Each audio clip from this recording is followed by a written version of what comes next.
Navenda lêkolînên meydanî a sosyopolitîk li 16 bajarên Bakur rapirsiyekî kirine û ji xelkê yekpirsek pirsîne û gotine bi we pirsgirêka sereke a Tirkiyeyê çi ye? Li gor vî rapirsiyê ji sedî zêdetirî heftê beşdarvanên rapirsiyê gotine sereketir pirsa Tirkiye û Bakur aboriye û tenê ji sedî 9.3 jî gotine pirsa Kurd sereketir pirsgirêka Tirkiye.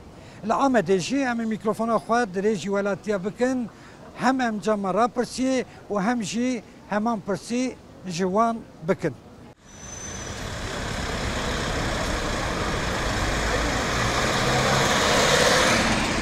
Ekonomi tişkî mühim e ama soruna Kurda mesela Kurda apayrı tişkî. Mesela Kurda apayrı bir şey. Yani gerek seri merev mejiye merev ve ser nasnameyi xwe gerek rahat bir ki davi ekonomi xwe mezeke. Perske Türkiye her mezin Kürt sorunu ji duvar ekonomiye. Ji bajarê Kurda aborî ê dudyaya li bajarê Tirka aborî ê yekemîne. Vê sala daviyê aborî epeyce xerab çêbû. Dikarim bêje aborî vê çend mehe davî hinek pêşvat lê berêv da jî Kürt sorunu perskeka mezin ê pêşî ye. Yani nizam ki çava çekile mi ve ne raste? Ya sedip hafte bimi gora anketa raste. Bimi wani. Ana birinci soru kija kever turra ki Kürt sorunu. Genci evi atışkitine. Edine tevayı gışdıravun. Ana ekonomi iş borçlu yani deve %70 iş borçlu yani çünkü savaş ya. Ne var? Ha savaş vakta savaş ve yolsuzluk, hırhızlık, kış dibin yani tamamı yani komple gelir Türkiye vere savaşı. Yani bence duruma ve Türkiye ekonomi sorunu yani Kürt sorunu nine yani. Ki bence Kürt sorunu vrajit ki yani. Haşa huzura yani. Midamov ekonomik abori her türlü tesir edilse hemu düşünceyici. İro aboriye de ser düşünceme em siyasete davecin ya dua. Jbo ve ki herkes de beje soruna avule ya kayakemin ya ekonomiye. Ki ya ekonomiye ji. Demek ki em pek ne hatin siyaset yarıcı mesela Kurtre em ne pek hatin em tam ne ravastın hatta iro ev tesir de serme em yotin ya dua. Paralelim. Devranı. Yani yeki ne zede. Yani fakir sorun kimazını o Kürt bunji sorun kimazını. Mı gora sonucu ankete rosta soruna mı ekonomiya. Kürt Türk mavatına soruna mı ekonomiya. Ayş tuşar solma. Ab biz de solun barberedik ma. Mı jornal tişin go pis nadya. Robro zam milletime gibi bir şey. Bura Türk'e ne getirim. Mara kolu teşkil de talafini bari kodum eskin. Arabi ben kodum eskin. Am insanın.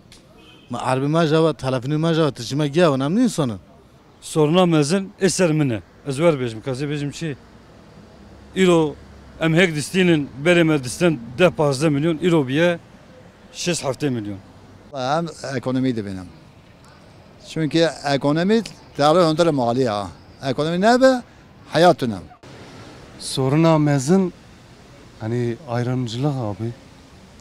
Hey va işte em derin durda şoğlan yani بتشافي يقولوا ما ميزة كان بمنجي بالدنيا يجي يعني أنكا برشيبوني باشخا تشكيتنا كي إنسان هر تشتنا كاتيا تعطينا زكي خوي يعني نكارن geçim bike en sorun emezden Anka viyaya sorun başka şu bir sorun heye ama ana kavar kirine tişki yani sade bir çi bu ne başka çiye yani.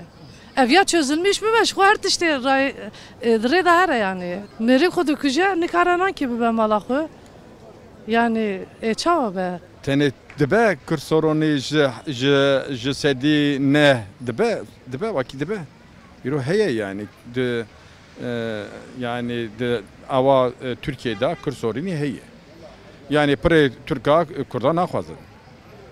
Yani ez kamuya emeklime mesela من göreva mezin zikir ama heye yani. Bine müda daha buçuk bile kusur müda ditin. Ya çiye demek ki sorun iyi. Yani problema Türkiye hem Kürt sorunu hem de ekonomik. Valla bence ekonomidir. Soruna avliya mazın gutu mıpırsi soruna kirmancıya. Yani nafkada ve sorunu çözmüş bir ki mübarek ekonomiyi çözülmüş be. Millet nehu ekonomi tabi biçke ne başdı çe biçke insan ve aciz dibin. Apra şahsi xaf ve sorunu da her demi uled bejim. Nafkada mesela nehu diyelim ki şar ne be ekonomiye Türkiye naçe bu şey şari kesiran ne ki sorun namine.